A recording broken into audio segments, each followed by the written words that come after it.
everyone, Daniela here from Aesthetics, and thank you so much for joining us for your weekly dose of inspiration, education, and encouragement.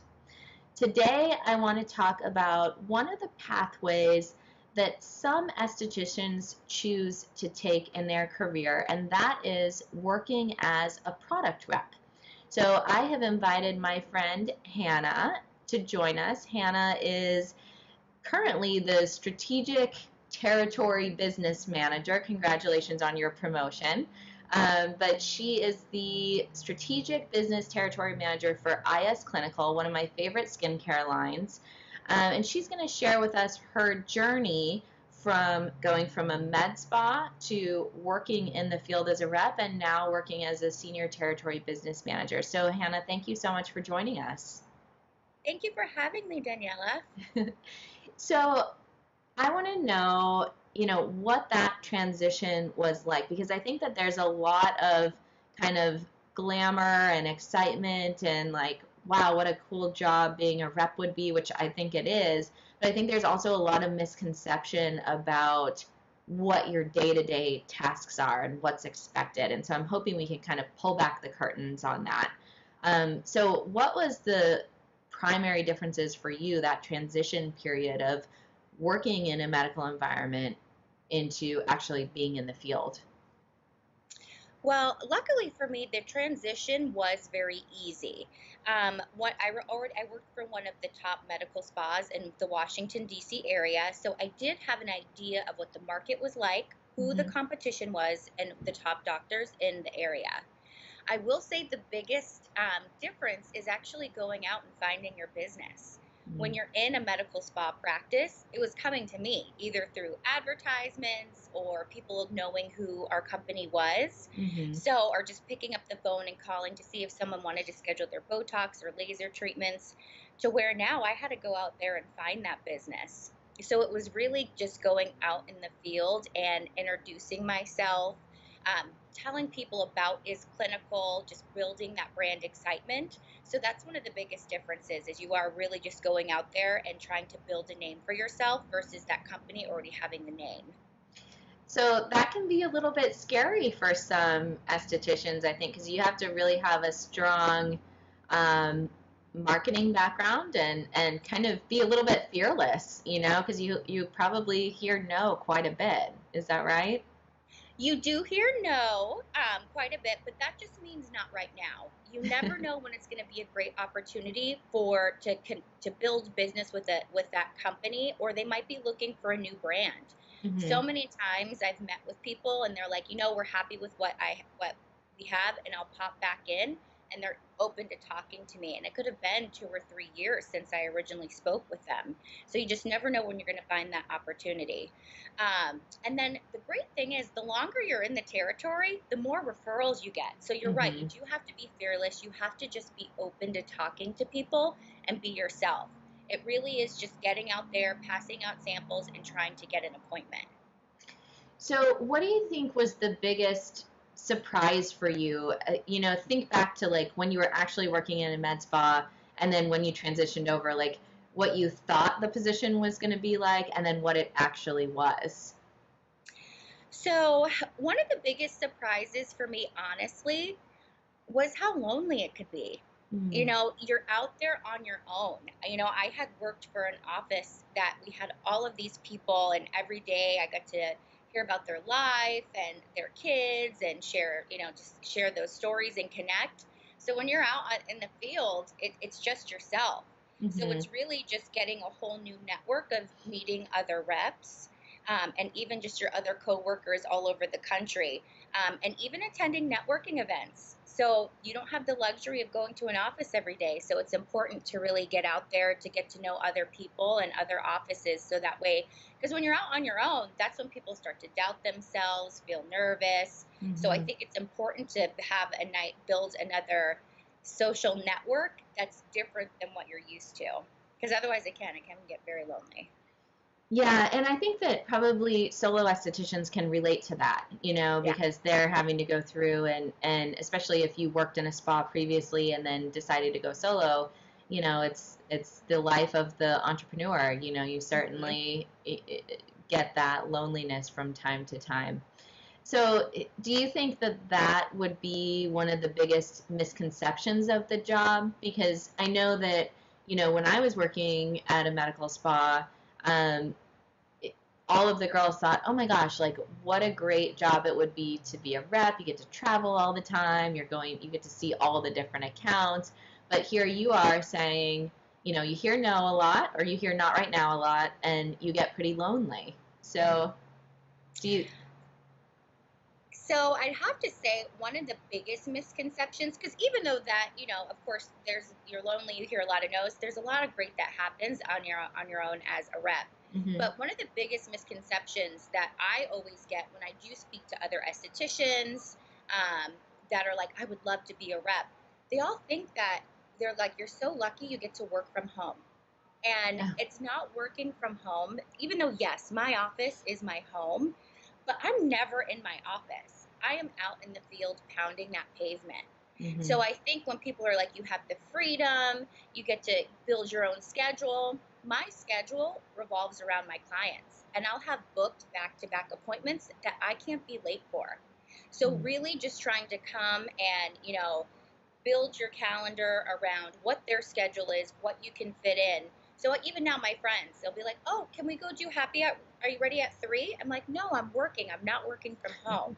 So I think it's very important so that you stick to a strategic schedule and really just but getting out there that it's not a work from home position. You have to work. You have to work, or you're not going to make any money.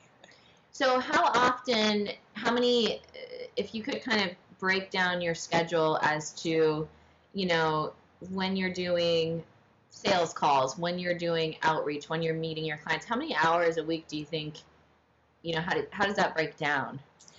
So typically, I like to have one full office day a week. And that's my time to follow up with prospects, follow up with accounts, let them know if we have an event coming up, to follow up with them to make sure we have enough product, and really just get organized for the week to make sure I do have those prospecting materials, samples, products in my car for the week. Mm-hmm. So typically my office days, I work from about 7 to 7. I'm busy just sending emails, doing follow-up calls. And then during the week from Tuesday to Friday, I'm out in the field. So typically, depending on where I'm going in the DC area because of traffic, I'll leave my house anywhere from about 8 or 9 in the morning. And I won't get home until probably anywhere from about 5 to 8, depending on how far out I'm going and if I have an event with an account. Or if I happen to have a prospect meeting and it's going really well, I'm not going to stop having that meeting because it's 4 o'clock. Right. So it really, some weeks I work 40, other weeks I'm working 70. It just depends on what I have going on. And it's just the needs of the business and the market. Mm-hmm. Wow. Yeah, so you work from your car. You don't work from home. No, I work from my car. You could live in my car. I have water, blankets, Lara bars. So let's talk about pay, because that's something that I think a lot of people want to know. Yeah. What is kind of an average pay range for someone maybe who's just getting in, their first time rep, and going up to working their way up the totem pole, like what can they expect to earn? Well, I will say most skincare companies, the base pay is not enough for you to get by solely on. It really, your incentive is in your commissions. Mm-hmm. So as long as you are doing what you're supposed to, being out in the field, interacting with your accounts, you can make anywhere from about 85,000 upward to 150,000.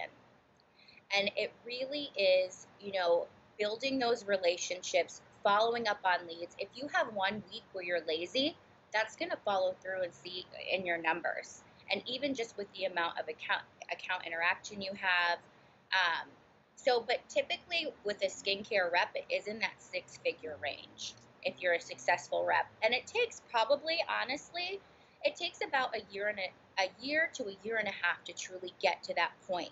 Mm-hmm. If you're strategically running your account, mm-hmm. or your territory, following up with accounts and opening new accounts. Mm-hmm. To be a truly successful rep, you can't rely on what the business you have right then. The market is always changing. People are going out of business. You have to be opening new business to ensure growth and success for the years to come. So that's a great salary, though. That's a Yeah, great, and it clearly sounds like you work very hard to earn that, but yeah. there's certainly opportunity there. So what would you say are the qualities if there's an esthetician who's interested in getting into being a product rep? What kind of Mhm. qualities, I heard from you before, it sounds like you've got to be a go-getter. You have to be, easily can talk to people easily. But what other qualities would you put in there as kind of essentials to be successful as a product rep? I think one of the reasons why so many estheticians make great skincare reps is because I truly believe to be a great rep, you have to be a great educator. Mm-hmm. Part of how I have helped build the is clinical market in DC is always having those moments to educate accounts. It's so Mm-hmm. important. I'm not naive. I know I'm not the only brand that they carry. Mm-hmm. So just going in and dropping off samples isn't enough. You have to take those moments to show them how to incorporate those products into treatments, post treatment, a new ingredient that maybe you haven't touched on before, whether it's with the doctor, the estheticians, the front desk, whoever is having the interaction with the patients or clients needs to constantly be educated. And Yeah. also, like, oh, go ahead. Well, I was going to say one of the things that I loved about you when we first met and we were talking about IS Clinical is that you were always so open to I know that IS Clinical partners well with these other lines because the reality is as an esthetician, you know, you kind of pick and choose your favorites from the line. You're usually not loyal to just I'm going to sell, from cleanser to, from beginning to end of the entire regimen, everything IS clinical. It just doesn't, as much as the reps would love that, that's just not how it works. And I think to like have that honest conversation and that be open to that and understand like, hey, I get it.